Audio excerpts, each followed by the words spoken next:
Right. Nyaya takanga tichitaura yemurume uyu akauya akamboatendere kudaro akadefaulta court ndiyewo kwana mambo vaya. Alright. Nyorai. Handiti mukadzi ndiye ari kutaura.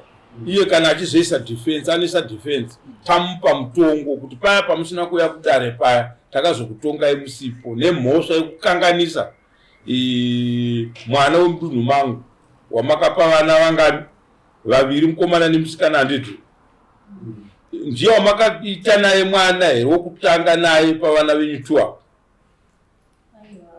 asiri. So apa munobhadharwa mombe 3 akambenga akaroora here musha akatoshedzera saka mukuwashaizikanwa handiti. So mutemo wedu kana chakurodzana pachivanhu chakadai tinobhadhara vana, munhu anotongwa nevana. So mwana 1 mukomana anobhadharwa mombe 1 handiti kana kuti 300 US. Uyo musikana anobhadharwa mombe dzake 2 handiti ka inenge yachi 3 mombe. Makagara zvakadii naye 8 years. Wedzera imwe mombe musiyamwa yekugara nemwana wemunhu kungogara nje. But mutemo wedu kana vanhu musina kufambira nyaya dzekuti munhu haasi kuda kuroora mwana wangu handiti ka munhu iye anobva atora advantage abereka vana ivavo vakutomuchengeta iye zvichida imi anenge asina kana chaanokuitirai mwana iye asi muri mamuchengeta mamubereka 1 mamuchengeta mamuendesa kuchikoro zvese ndi mapedza nguva muchizviita handiti. Iye ndiye atove beneficiary ndiye akubhenefita kubva pamwana wamasafira imi muchichengeta handiti. Saka anofanira kuti timbomupa penalty yeimwe mombe handiti.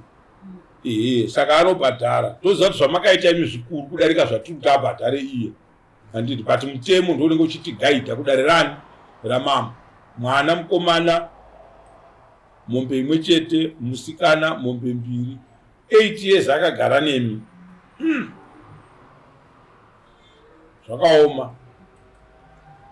4 mombe vachahawa unofanira kubhadharwa nenguwasha.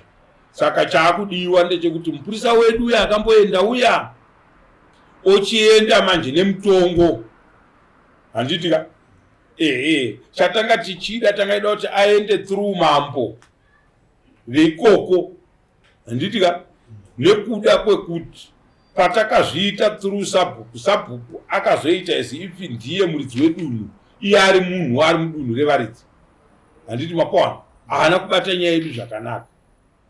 Saka mambo kana munhu tamutonga asipo handiti ka tinomupa a blank summon rekuti kana mambo voti makazodini vomuratidza order number 1 pasummon handiti kuti inorevei. Inoreva kuti munhu kana asina kuuya kudare zvisina mvumo yedare anotongwa asipo. Dare richitofevhera anga aripo rinotaura ndiro kwete isusu handiti mapawana. Hapana patinozogona kutonga nyaya yemunhu ari kuramba kuuya kudare takamuprotecta kana kuti takamudii ko tinoprotecta anenge atiudza kuti chii kuramba kuuya kudare tinongomupa mhosva dzakaasipo. Saka tinoda kuti paite mari yekuti mupurisa wedu manje achienda nemutongo kuna mambo handiti mapawana. Tine munhu uyu mudunhu menyu mumwedzi wakati akadedzwa kudare namambo akaramba kuuya aramba kuuya dare rakazochiona kuti hatina chatingatya nokuti dare rinotenderwa kutonga munhu asipo. Saka mutongo wakatongwa namambo ndo wandauya kuti munhu wenyu apiwe. Saka ndanzi ndiuye through imimi samambo handiti vopa mambo mutongo wake odedzwa munhu wopiwa mutongo wake handiti ndo nzira yatoda kuti tishandise iyoyo.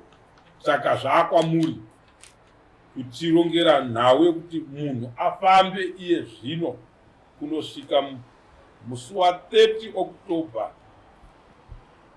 31 pakati ipapa handiti toitira November hatidi kuita nyaya dzichivanhu. Saka ndochimiro chenyaya yedu. Nokuti kana tikatonga imimi muri moga muchitaura kuti mukuwasha wangu akazodai akadai uyu hazviri kuti tairamba zvamaitaura, but zvinoda muridzi wemurume ndiye ataure kuti ndini ndakabereka naye vana. Handiti mapawa nyaya yedu yakufamba manje. Saka izvozvi imimi chamunoita kana mwana achidzokera kwaanogara, imimi chamakuita ndechekuuya pano toita LC for case outcome yorekodwapo mapepa okwana ekusunga munhu akaregedza kuuya nekuzoti nhasi takamutarisira hana kuuya. Patakatangira nyaya iyoyo tozvibatanidza zvoenda zvakadaro kuna mama. Nyaya yedu yakutodii, yakutofamba. Then all services dzenyu dzamakaita handitika tinodziisa panhingi pabepa. Kufamba kwamakaita anofanira kurohwa makosti achona iwayo. Ngakuuye rimwe dare